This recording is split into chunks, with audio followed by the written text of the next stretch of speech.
Hi, I'm doing a makeup video for day 3 in MOvember as I finish my MOvember campaign, and for this video I wanted to just look at this subject of finding a higher power for my recovery. Coming into a 12-step fellowship can be a real challenge, and a lot of people are put off immediately by seeing God written in the 12-step program. So I want to look at what are our options without just immediately rejecting it. Because sometimes when you find a 12-step program, it's usually because something bad's really happened and you've got to do something about it. So there's this pressure to stay. How can we make that pressure a little easier? So generally what we're looking at when we on a continuum, if I was a graphic artist, I would have drawn a nice continuum. And essentially you're looking at, well, as I'm coming into this program right now, even though I might be in distress and crisis, where do I fit on this continuum of atheism, agnosticism, spirituality, or a specific identification with a religion? Some people have no idea. Carl Jung says about recovery that we need to make the unconscious conscious, or it'll direct our fate, and it will direct our lives, and we'll just call it fate. So you end up having a pretty strong view, but you're not sure why. And so in early recovery, M. Scott Peck, another video I've used his material in, Road Less Travel, where he said that mental health is being in reality at all costs. Pia Melody, in her work on this, says that before we make a third step decision, in step 2, we've got to really clearly look at where have I been injured by the higher powers of my youth that was stewarding my care. And I've done a video on that particular process of step 2, how a trauma and abuse might affect how we look at God. So those are important pieces as you try and understand, well, where am I an atheist? And am I agnostic? Am I spiritual and religious? And just I'm going to throw out some thoughts around this. In no way do I feel that I'm going to cover everything, but to just get you talking to your cohort and your people in recovery, where do we go from here is what I'm looking at. Now, atheism. What does an atheist do when they come to recovery? And they go, that's it, I absolutely reject. They do some inquiry, but they're rejecting God. And in that position, we need to find a place of how do we look at participating in a program where God's written up on the wall, right? One of the acronyms for God that I like to use if you're an atheist is a good orderly direction. What's the next right thing? And I'll talk a little bit more about how an atheist might use the program and the group as their higher power. When you look at agnostic versus atheist, I didn't even know what an agnostic was when I came in as a Westie into early recovery. But it's just saying here, some people think that they're completely the same. Some call themselves agnostics and immediately reject the label of an atheist, thinking that they can't be both. But the approaches aren't correct. So the definition for an agnostic is that we're not sure. An agnostic doesn't know whether God exists or not. We're not sure. The definition of an atheist is someone who doesn't believe in the existence of any God. It's not just a Christian God, any God. Studying theology myself at the moment, and it looked at, once upon a time, if someone was an atheist in a Western country, you would largely accept that they were rejecting a Christian God. But now that's not the case. Now we know that there's a lot of distance now between Christian education and culture. So people might be an atheist for any God, any concept. So it's just finding out in your work in early recovery, where am I? Am I an atheist? Look, I'm sorry, I just can't get there, and I need to work out another way. Or am I an agnostic that I'm not sure? I can't see proof for it, but I can't really see proof against it. So there's the door's open to something other than that. Why it's an issue is because in the 12-step program, you've got this set of directions, right? The first one's admitting that we're powerless over fill in the blank, food, sex, alcohol, that our lives have become unmanageable.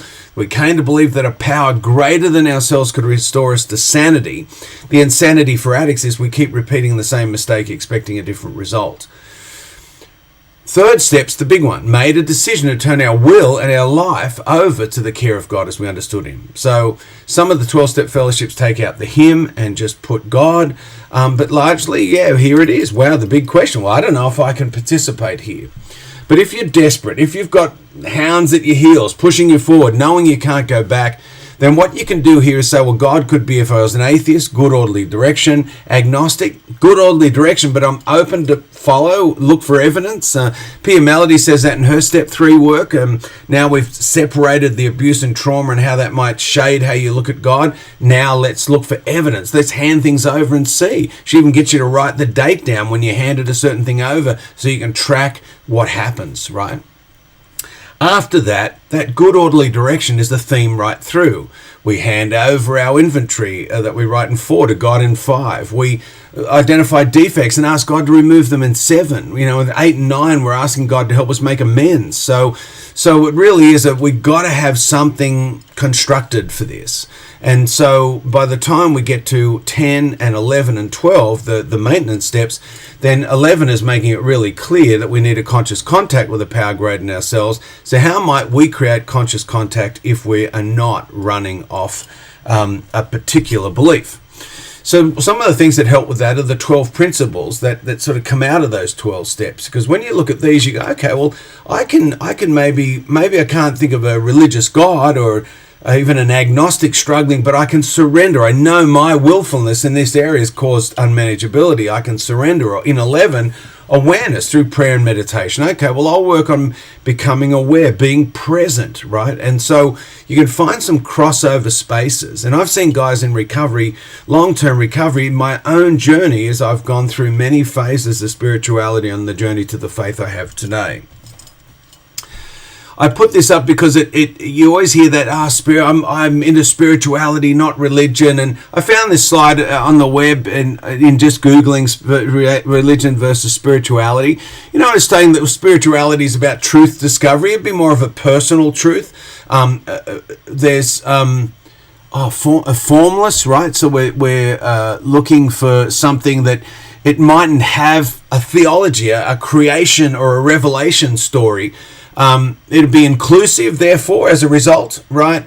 Experience-based, so you might, and it's like mindfulness is more about emptying the mind, where, say, prayer and meditation on a particular religion will be getting you to tune in and focus into the word of whatever it is you're doing, especially in Christianity, we're really focusing on the word. More modernized, but I'm not sure about that entirely because some of these spiritual practices go back a long way. Internally divine, there's purpose, and there's a practice. It's still going to require a pound of flesh. You've got to chop wood and cart water. It crosses over, that's faith, belief, direction, and this overlap between the two. It can lift spirits. It's a lifestyle choice. People are going to have some similarities in life. You both might get up early in the morning, one to read the Bible and pray, the other to practice mindfulness and tune in and become aware.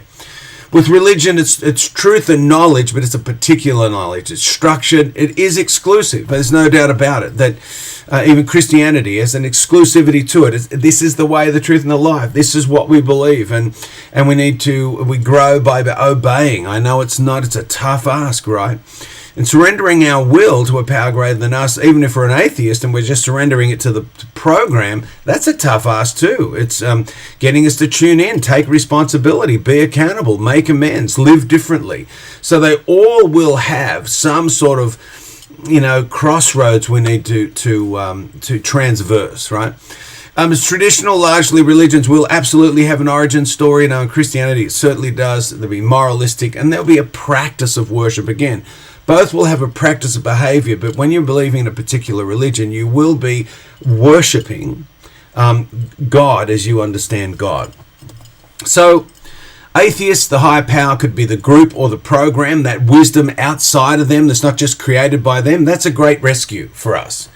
For agnostics, a higher power can be the group and program, but we're open to practicing spiritual principles and practices to see what happens. That's what Pia does in her step 3. Well, pray, say the Serenity Prayer, say the Lord's Prayer, say the St. Francis, the prayer of St. Francis of Assisi prayer. Say those things and track them. See how you go. Practice handing something over, and that's where I think agnostics are in that place. Well, I'm not convinced there's not. I'm not convinced there is, but well, let's bring bring that practice so it's not just behavioral. We'll try certain things and see what we think. And when it's religious, well, we've got to return to a practice. I think all addicts and all people with developmental trauma need to really reassess what they know is true. I've certainly gone back to a Bible college at the moment. It's really helped me. If you have got a particular religion, then dive into it. Don't just be going off your own interpretation of it. Make sure that you get a spiritual counselor or somebody that's going to take you through the process and help you so that your addict thinking and your distorted cognitive beliefs don't sort of color it, and especially in times of stress and pain. So I hope that this, just talking about this as one of the final makeup videos for MOvember, is helpful. There's a evangelist I like that uses this word Godfidence, and I think that for you guys that are in the agnostic and spiritual and religious corner, I know as an atheist they're going to think that's a ridiculous bumper sticker, but I know it's really helped me in my recovery to find a power greater than me. That power is Jesus, as I am following in the Christian religion. But I appreciate, this morning I was talking to one of my best friends in recovery. He's a Buddhist, and I was able to receive love and care, and we look after each other and we listen to each other's hearts, and we talk about what's real for us, and we, I would say on my side of it, I really feel that sense of Godfidence. So with that, guys, that's another video for MOvember. You can go to the Steve Stokes Counseling and Consulting website. If you just Google that, you see all the videos for MOvember and a chance to donate if you want to. Bye.